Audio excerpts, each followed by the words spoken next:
오늘 함께 보실 하나님 말씀은 고린도후서 1장 13절에서 24절까지의 말씀입니다. 고린도후서 1장 13절로 24절까지의 말씀입니다. 한 절씩 저와 여러분이 교독하도록 하겠습니다. 제가 먼저 13절을 읽습니다. 오직 너희가 읽고 아는 것 외에 우리가 다른 것을 쓰지 아니하노니 너희가 완전히 알기를 내가 바라는 것은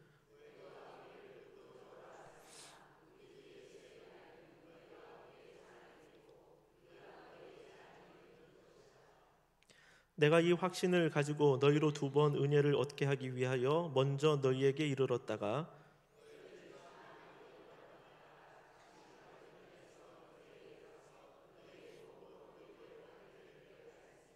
이렇게 계획할 때에 어찌 경솔히 하였으리요. 혹 계획하기를 육체를 따라 계획하여 예 하면서 아니라 하는 일이 내게 있겠느냐.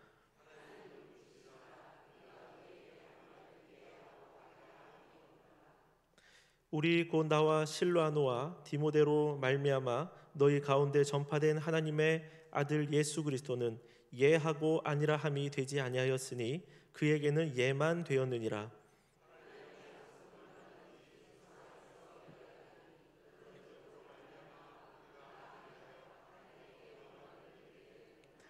우리를 너희와 함께 그리스도 안에서 굳건하게 하시고 우리에게 기름을 부으신 이는 하나님이시니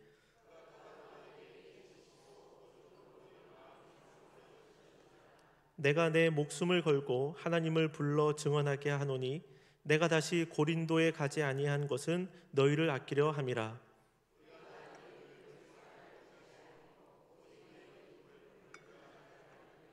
이는 너희가 믿음에 섰음이라. 아멘. 졸릴 시간입니다. 네. 살짝 주무셔도 됩니다. 네. 바울을 보면요, 참 하나님의 사람이다 라는 것을 우리가 알게 됩니다. 본받게 되고 또 본을 받고 싶어지고 또 바울과 같은 이런 사람을 우리가 옆에 두고 또 따라가기를 원하는 그런 마음이 있습니다. 바울은 어느 누구보다도 하나님을 사랑했고 하나님의 교회를 아낀 사람입니다. 그의 사역에는 거짓이 없었으며 날마다 충성됨만 보였습니다. 성도들을 대할 때에도 사랑으로 대했고요. 자신의 유익보다는 교회의 필요를 먼저 앞세울 수 있었던 그런 믿음의 사람이었습니다. 바울은 고린도 교회에 보낸 첫 번째 편지에서 자기 자신은 복음을 전하는 자로서 복음을 위해서 필요한 것들을 내가 교회로부터 공급받을 그런 권리가 있지만 자신은 자신의 합당한 권리를 교회에 요구하지 아니하였다라고 기록하고 있습니다. 오히려 바울은 자기의 것을 내어놓으면서 주님의 교회를 또 성도들을 섬겨온 사람입니다. 그는 성도들에게 헌신만 강요한 그런 사람이 아니었고 함께 그 길을 감에 있어서 자신도 헌신이 무엇인지를 보여주는 그런 길들을 갔습니다. 본이 되는 사역자입니다. 그런데 이렇게 좋은 사역자임에도 불구하고 그를 모함하고 그를 싫어하는 사람들이 고린도 교회에 있었습니다. 사역의 자리에 있다 보면 이런 것도 감내해야 되는 것 같습니다. 차라리 믿지 않는 이방인들에게 복음을 전하다가 핍박을 받으면 괜찮을 것 같습니다. 그런데 오히려 지원을 해주고 격려자가 되고 또 기도자가 되어줘야 할 그런 교회 안에서 자신을 힘들게 하고 자신을 도리어 모함하는 그런 사람들의 이야기를 들을 때에 그것처럼 힘든 일이 없을 것 같습니다. 이런 일을 겪게 되면 힘이 다 빠져버리고 사역의 동력까지 다 잃어버릴 것 같습니다.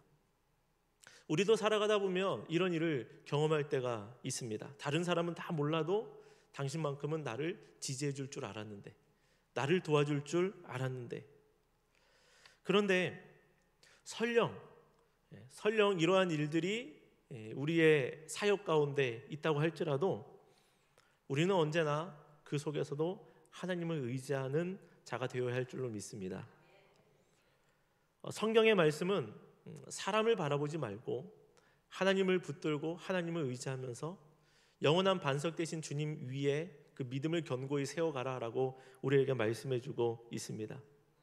물론 사역자와 함께 마음을 같이 해주고 또 어떤 자리에 있을 때 도와주는 그런 자세에, 그런 자리에 있으면 든든합니다.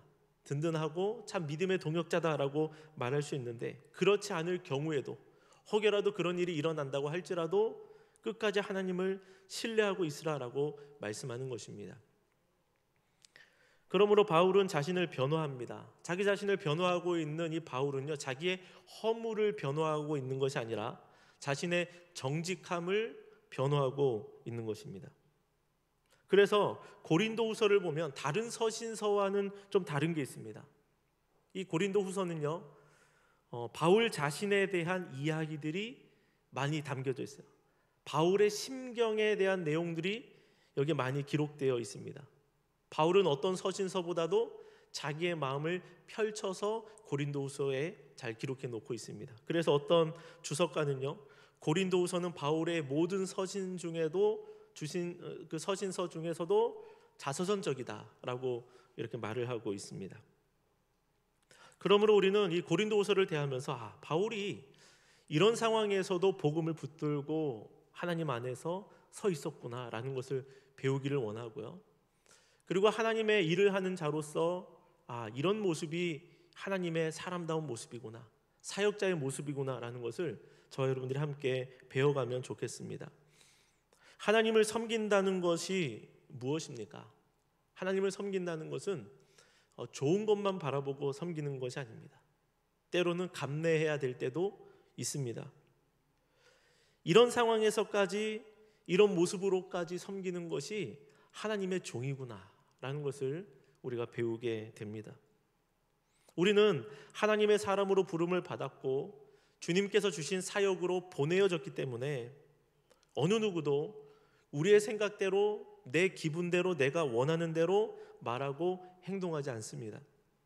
왜냐하면 나를 구원하신 하나님을 우리는 가장 신경 쓰기 때문에 그렇습니다. 그런 면에서 바울은 저와 여러분들에게 많은 도전을 줍니다. 그리고 감동도 줍니다. 전심으로 하나님을 사랑했기 때문에 그렇습니다.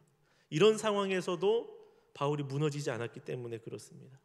그는 자신의 안위를 걱정하지 않고 생각하지 않고 하나님의 교회를 어떻게 하면 덕 있게, 하나님의 교회를 어떻게 하면 건강하게 세울까, 이것이 그에게 있어서 가장 중요한 삶의 이유 그리고 사역의 목적이 되었습니다. 참다운 하나님의 사람, 참다운 하나님의 종이라고 우리가 말할 수 있을 것입니다. 그렇다면 우리가 오늘 보여지는 이 바울에게서 배울 수 있는 성도의 자세 무엇이 있을까요? 한 두 가지 정도만 살펴보기를 원합니다. 첫 번째는 하나님과 사람 앞에 정직해야 된다는 것입니다. 하나님 앞에서도 정직하고 사람 앞에서도 정직한 모습이 필요합니다.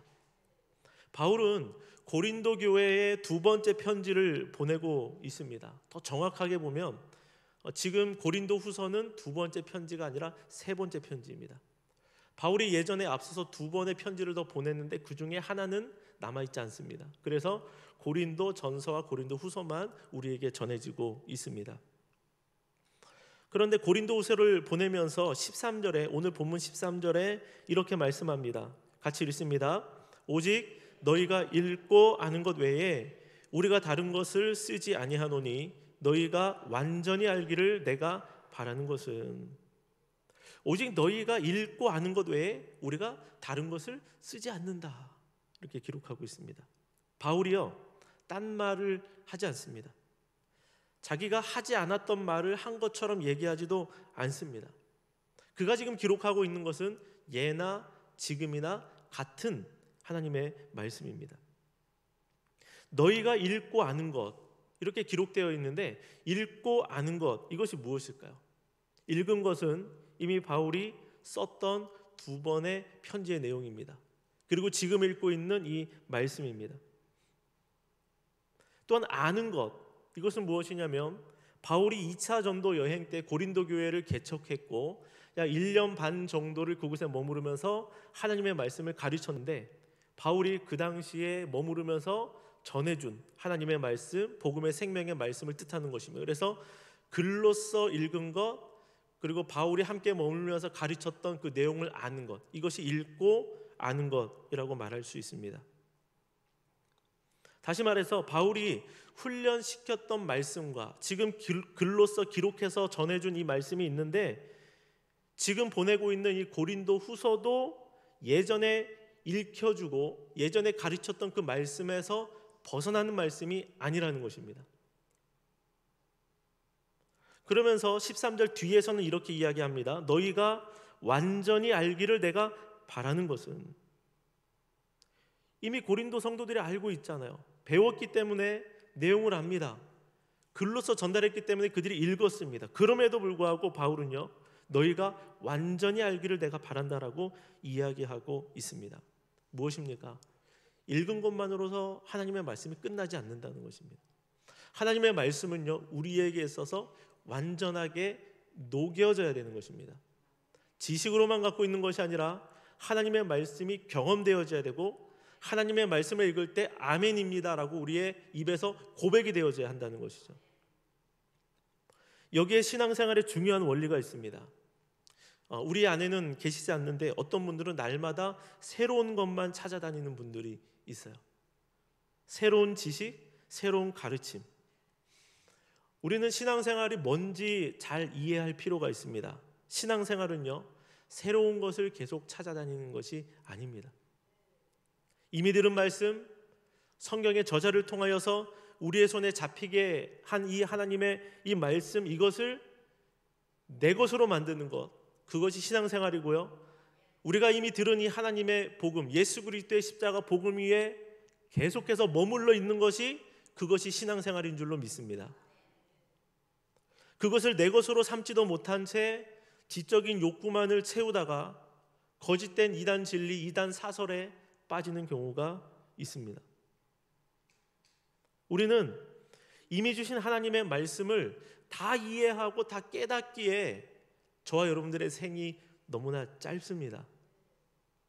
내용을 몰라서가 아니라 그 말씀 안에 담겨져 있는 그 깊이 있는 그 은혜를 하나하나 다 알지 못하기 때문에 그렇죠. 그러기에는 시간이 참 부족합니다. 하나님의 말씀은 한 구절만으로도 우리의 인생을 전복시키죠. 하나님의 말씀 한 구절이 우리를 완전히 갈아엎습니다. 새롭게 빚어냅니다. 그런데 그 말씀들이 얼마나 많이 하나님의 말씀의 성경에 기록되어 있느냐라는 것입니다.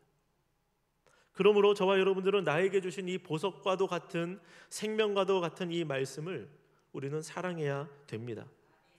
바울 사도가 고린도 교회에 편지하고 있는 바와 같이 우리가 이미 읽고 우리가 이미 알고 있는 이 말씀을 완전하게 하기 위하여서 계속적으로 주어진 그 말씀 위에 저와 여러분들이 머물러 있어야 할 줄로 믿습니다. 하나님께 깨우쳐 달라고 기도하면서 말입니다. 저도 목사이지만 말씀에 무지한 제 자신을 깨닫게 될 때가 참 많이 있습니다. 하나님의 말씀을 이렇게 전하려면 저도 계속 공부해야 됩니다. 계속 또 보고, 예전에 분명히 알았는데 기록하고 설교문을 적기 전에 또 한번 확인해요. 혹시 내가 잘못 착각하고 있는 거 아니나, 또 보고 연구하고 또 확인하고 그렇습니다. 그러면서도 기도하는 거죠. 하나님, 제가 전할 때에 잘못 전하지 않게 해주시고, 잘못 전하는 거 있으면 하나님께서 기억에서 아예 지워달라고 그렇게 기도합니다. 여러분, 다른 복음을 찾지 마시고 이미 우리에게 주어진 이 복음을 더욱 깊이 아는 일에 최선을 다하시길 바랍니다. 이것이 너무나 중요합니다. 하나님의 말씀은요, 보고 또 봐도 부족함이 없습니다. 보고 또 볼수록 하나님의 은혜가 우리 가운데 더 풍성히 주어지게 됩니다. 그렇기 때문에 내가 몇 번 하나님의 이 말씀을 들었다고 해서, 내가 이 말씀을 잘 이해하고 있다고 해서, 목사님이 오늘 본문을 몇 장 몇 절, 어디 몇 장 몇 절 하면 이 말씀, 이 설교 하시겠네 라고 이미 머리에서 그려진다고 할지라도, 여러분, 그 말씀 가운데 또 기도하면서 나에게 주신 말씀이 무엇일까? 하나님 앞에 머물러 있기를 바라고요. 나는 다 아는데 오늘 그냥 좀 살짝 자야 되겠다, 이러지 마시고, 교만에 빠지지 마시고, 하나님의 말씀을 아는 그 자리에 언제나 머물러 있는 저와 여러분들 되시기를 바랍니다. 바울은요, 전에 전한 말씀이나 지금 기록하고 있는 말씀이 다르지 않듯이 그 자신도 중심으로 하나님을 사랑하고 교회를 섬기는 데 있어서 변함이 없다라고 말하고 있는 것입니다. 그는 하나님 중심, 말씀 중심으로 사역해 왔습니다. 섬길 때에도 그 마음으로 섬겨 왔습니다. 그래서 17절의 말씀은 이렇게 계획할 때에 어찌 경솔히 하였으리요 혹 계획하기를 육체를 따라 계획하여 예예하면서 아니라 아니라 하는 일이 내게 있겠느냐. 이 내용은 바울이 고린도에 방문하겠다라고 말을 했는데 이것이 다른 사정으로 인해 변경된 것이 육체를 따라 한 것이 아니다라는 것입니다. 갈 마음도 없으면서 내가 너에게 갈 거다라고 말한 것이 아니라고 하는 변호입니다.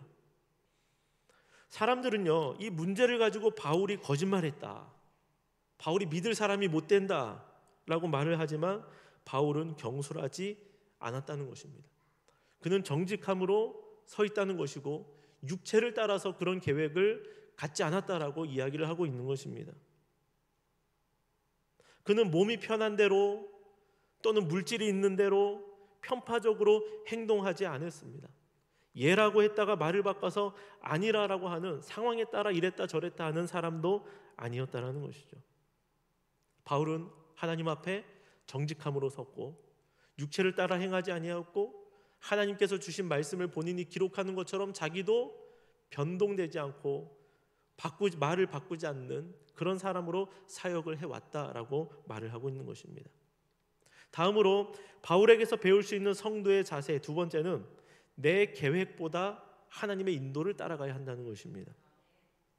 이 부분이 바울이 오해를 받았던 부분이었습니다. 바울이 원래 가졌던 처음의 계획은요, 에베소, 고린도, 마게도냐, 다시 고린도, 예루살렘의 이 여정이었습니다. 글씨가 보이시는지 모르겠습니다. 그러면은 처음에 보세요. 처음의 계획이 에베소, 그 다음이 고린도, 다음이 마게도냐, 다시 고린도, 그 다음에 예루살렘. 이 루트로 처음에 계획을 짰었던 것입니다. 원래는 고린도를 몇 번 방문하려고 했던 것이죠? 2번 방문하려고 했습니다. 그런데 계획이 변경되었습니다. 그 이유가 무엇이냐면 하나님께서 에베소에 복음의 문을 활짝 열어 놓으셨기 때문에 이것을 최대한 이용해야 되겠다라는 이 마음이, 감동이 있었던 것입니다. 더불어서 복음이 활짝 열려져 가고 있는데 이 에베소 지역의 복음의 대적자들이 심각하게 방해를 했기 때문에 바울이 에베소 가운데 복음의 씨앗을 확고하게 뿌려놓기 위해서 일정을 변경시키고 부득이하게 고린도 방문을 취소하고 2번을 그래도 아예 안 가는 게 아니라 1번으로 가겠다라고 이야기를 한 것입니다. 그렇기 때문에 수정된 계획은 에베소, 고린도, 마게도냐, 예루살렘, 이 방향이었습니다. 이 이야기를 고린도 교회에 전달한 거예요. 수정된 계획을 전달을 한 것이죠, 고린도 교회. 그런데 고린도에서 돌아온 디모데로부터 고린도 교회의 상황이 악화되었다, 고린도 교회에 문제가 있다라는 말을 듣자 바울이요, 통보도 없이 불시에 고린도를 방문합니다. 깜짝 놀란 거죠, 사람들이. 이런 거듭된 계획 변경으로 인해서 바울의 반대자들은 바울, 저 사람은 일관성 없는 사람이야, 그의 말은 조속간 변하고 믿을 것이 없다라고 바울을 비난하는 것입니다. 이에 대해서 바울은요, 내가 결코 경솔한 자가 아니다라고 하면서 15절 이하에서 그 내용을 설명하고 있는 것입니다. 15절과 16절 말씀을 같이 읽도록 하겠습니다. 내가 이 확신을 가지고 너희로 2번 은혜를 얻게 하기 위하여 먼저 너희에게 이르렀다가 너희를 지나 마게도냐로 갔다가 다시 마게도냐에서 너희에게 가서 너희의 도움으로 유대로 가기를 계획하였으니, 이게 원래 계획이었다라고 이렇게 하는 것입니다. 이게 내 마음이다. 처음에 계획이 이랬다. 특별히 고린도 교회에 2번 머물려 했던 것은 너희로 2번, 갑절의 은혜를 고린도 성도들이 받기를 원했다라고 말을 하는 것입니다. 말만 앞선 것이 결코 아닙니다. 그리고 이후에는 17절에서는요, 이 계획이 결코 경솔한 계획이 아니다라고 말을 한 것입니다. 그는요, 자신의 이 계획 변경이 인간적인 변덕에 딸려 있지 않음을 해명하고 있습니다. 그 자신은 신실하신 하나님을 섬기는 자이기 때문에 하나님의 뜻에 반하지 않기 위해서 그런 모습으로 하나님을 닮아서 자신도 신실하게 사역을 해왔던 것입니다. 18절에 있는 말씀을 보면 하나님은 미쁘시니라. 우리가 너희에게 한 말은 예하고 아니라 함이 없노라. 한 입으로 두 말하지 않았다는 그런 이야기입니다. 여기서 하나님을 미쁘시다라는 이 말씀은 무엇이냐면 하나님은 신실하시다라는 것입니다. 하나님은 약속을 꼭 지키신다, 이 내용입니다. 나는 신실하신 하나님의 종이기 때문에 나도 하나님의 종으로서 신실함을 가지고 있다라고 이야기를 하는 그런 모습입니다. 사랑하는 성도 여러분, 바울의 자긍심이 여러분 느껴지십니까? 나는 하나님의 종이다. 내가 모시는 분은 하나님이시다. 나는 그 하나님을 닮았다, 닮은 종이다라고 말하는 것이죠. 그는 하나님의 성품을 담아서 나도 이 세상을 그렇게 살아가고 있고 사역도 그런 모습으로 하고 있다라고 말하고 있는 것입니다. 너무나 중요한 부분이죠. 19절에 있는 말씀을 보도록 하겠습니다. 같이 읽어보겠습니다. 우리 곧 나와 실로아노와 디모데로 말미암아 너희 가운데 전파된 하나님의 아들 예수 그리스도는 예하고 아니라함이 되지 아니하였으니 그에게는 예만 되었느니라. 바울은요, 이제 자신이 전파한, 자신이 알려준 예수님에 대해서도 예수님의 신실하심을 말하고 있습니다. 예수 그리스도도 예하고 아니라함이 없었다는 것입니다. 하나님의 뜻에 철저히 순종하셨고 하나님의 뜻이 있으면 우리 예수님은 그 가운데 모든 것을 순종하며 자기를 낮추고 하나님의 뜻대로 행하며 사역을 감당했습니다. 우리 예수님 예하신 다음에 그 잔을 피하지 않으셨습니다. 십자가 가운데서 사명을 끝까지 감당해내셨습니다. 사랑을 끝까지 보여주셨습니다. 이 땅 가운데 성육신하신 이 모든 것들을 완성해 주셨습니다.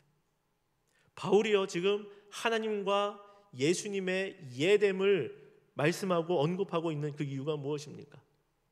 그리고 그 뒤에 있는 22절에는 마음에 계시는 성령님까지 언급하고 있습니다. 삼위일체 하나님을 바울이 다 이야기하고 있습니다. 자신의 원래 계획이 진실됨으로 준비된 계획이라는 것이죠. 하나님께서 그것을 알아주신다는 것이죠. 보증해 주신다는 것이죠. 그리고 그러함에도 불구하고 이 계획이 수정되었다? 그럼에도 불구하고 이 계획이 틀어졌다? 이것은 무엇이냐면 내가 계획을 세웠다고 할지라도 그 계획을 인도하시는 분이 누구시라고요? 하나님이시라는 것입니다. 아무리 교회를 위하고 성도를 위한 계획을 세웠다고 할지라도 그 계획 자체가 선하고 아름다워 보여도 더 중요한 것은 무엇이냐면 하나님께서 그것을 이끌어 가시느냐, 어떻게 그것을 이끌어 가시느냐, 이것이 더욱더 중요한 줄로 믿습니다. 이것이 참 중요합니다. 주님께 순종하여서 경로를 바꾼 것이죠. 아마 바울과 같은 성향의 사람은요, 뭐가 일이 틀어지면, 계획한 게 틀어지면 굉장히 힘들어할 사람입니다. 왜냐하면 그 앞만 보고 달려가거든요. 이렇게 계획을 세웠으면 이뤄내야 되는 사람입니다. 이게 바울의 성향이에요. 그런데 그 계획이 다른 곳으로 간다라고 할 때에 그것을 내려놓고 하나님의 뜻에 순종하여서 그 자리 가운데 머물러 있는 사람. 여러분, 하나님 앞에 성숙을 이루어가는 사람의 모습은 나의 계획까지도 하나님께 내려놓고 하나님의 인도함을 바라보며 하나님께서 나를 어떻게 이끌어 가실까를 기대하는 사람이라는 것입니다. 계획이 틀어질 때는요, 우리의 생각이 달라질 때는 여러분 더 큰 기대를 가지시면 좋습니다. 저도 성향상 계획한 것이 달라지면 되게 힘들어하는 성향입니다. 그런 성향들이 있어요. 계획된 대로 가면 참 좋은 것입니다. 그런데 만약에 하나님께서 하나님 앞에 올렸는데도 이것이 틀어지고 다른 쪽으로 인도되어진다면 하나님께서 더 좋은 것을 주시고 더 필요한 곳에 나를 이끄심이라는 생각을 가지셔야 될 줄로 믿습니다. 그래서 여기에서 훈련이 된다면 달라져도, 방향이 달라져도 힘들어하지 않고요, 그때부터는 뭐가 시작됩니까? 기대입니다. 하나님이 어떻게 일하실까? 하나님이 여기서 무슨 역사를 행하여 주실까라는 것이죠. 우리는 하나님도 내 계획만큼은 존중해 주셔야 돼라고 생각할 때가 있는 것 같습니다. 위험한 모습입니다. 나의 시간과 나의 때, 나의 방법을 존중해 달라고 하나님 앞에 요청하기도 합니다. 그러나 하나님이 우리의 종이 아닙니다. 우리가 하나님의 종입니다. 내가 하나님보다 결코 지혜롭지 않습니다. 내가 길들을 만들고 이끌어내는 것이 아닙니다. 내가 잘하게 하는 것이 아닙니다. 바울의 모든 계획이 인간 중심적이지 않다라는 것, 그리고 하나님의 인도하심에 민감하고 그 인도에 순종하며 사역을 했다라는 것, 우리에게 참으로 중요한 교훈을 주는 것입니다. 우리는요, 나의 유익을 구하는 자가 아닙니다. 그렇기 때문에 하나님의 뜻이 나의 뜻과 나의 계획보다 앞서게 되어지는 것이죠. 계획을 세울 때도 인간적인 계획을 세우지 않습니다. 그 계획까지도 하나님의 뜻에 맡기는 삶을 살아야 합니다. 계획을 세울 때에 그 계획 밑에다가 안 보이는 조그만 글씨를 적어놔야 됩니다. 하나님에 의해 전면 수정될 수 있음. 네, 이겁니다. 하나님께서 내 계획을 막으실 때, 그때에도 순종할 수 있는 자가 하나님을 사랑하는 자이죠. 바울은요, 교회와 성도를 참으로 사랑하는 사람이었습니다. 마지막 24절에서 그가 이런 말을 하고 있거든요. 24절 말씀을 같이 읽어보겠습니다. 우리가 너희의 믿음을 주관하려는 것이 아니요 오직 너희 기쁨을 돕는 자가 되려 함이니 이는 너희가 믿음에 섰음이라. 우리가, 바울 내가 너희의 믿음을 주관하려는 것이 아니다. 우리는 너희의 기쁨을 도우려는 것이다. 너희의 기쁨을 배가시키려고 이 자리에 있는 것이다. 23절 끝에, 23절 마지막에는 너희를 아끼려 함이라, 이렇게 이야기하고 있습니다. 사랑이 없으면 이렇게 행할 수 없습니다. 그는 성도들의 믿음을 주관하려 하지 않았고요, 오직 주관자는 자신이 아니라 예수 그리스도, 머리 대신 예수 그리스도심을 그가 알았습니다. 그들의 기쁨을 돕는 자다. 나는 인간의 생각으로 너희를 이래라 저래라 하는 사람들이 아니다. 나는 사랑으로 너희를 섬기고 있다라고 말하는 것입니다. 우리 양희문 교회에 섬기는 분들의 모습이 여기에 있어야 할 줄로 믿습니다. 저도 그렇고요, 부교육자도, 장로님도, 권사님도, 안수집사님도, 집사님도, 성도님도, 팀장님도, 네, 모든 성도도, 빠뜨린 분은 없죠. 네, 모든 분들도 다 이런 마음으로 서는 것입니다. 하나님께서 우리에게 사명을 주시고 우리에게 직분을 주신 그 이유는 무엇입니까? 주관자가 되라고 주신 것이 아닙니다. 나는 너희의 믿음을 주관하려는 자가 아니다라는 이 말씀처럼 우리는 주관하는 자, 사람 위에 서려고 하나님께 직분을 받고 이 자리에 서 있는 것이 아니라 도리어 그들의 기쁨을 충만하게 하도록 하기 위하여서 섬기고 봉사하고 달려가는 자들이다라는 이 마음을 가질 필요가 있는 것입니다. 우리가 참다운 하나님의 종 바울을 통하여서 이런 것을 보기를 원합니다. 하나님에게도 예한 것을 우리가 예로 행하고, 사람들 앞에서도 예라고 말했던 것을 예라고 나아가는 자, 그리고 이런 것의 최종적인 결과 목적은 하나님이 영광 받으시고 하나님이 머리 되시고 하나님이 주인 되시고 우리는 서로가 서로를 기쁨으로 채워가는 그런 하나님의 종들로 서 나가는 그런 귀한 마음, 그런 다짐을 가지고 나아가는 양해문 교회가 되어지기를 주님의 이름으로 축복을 드립니다.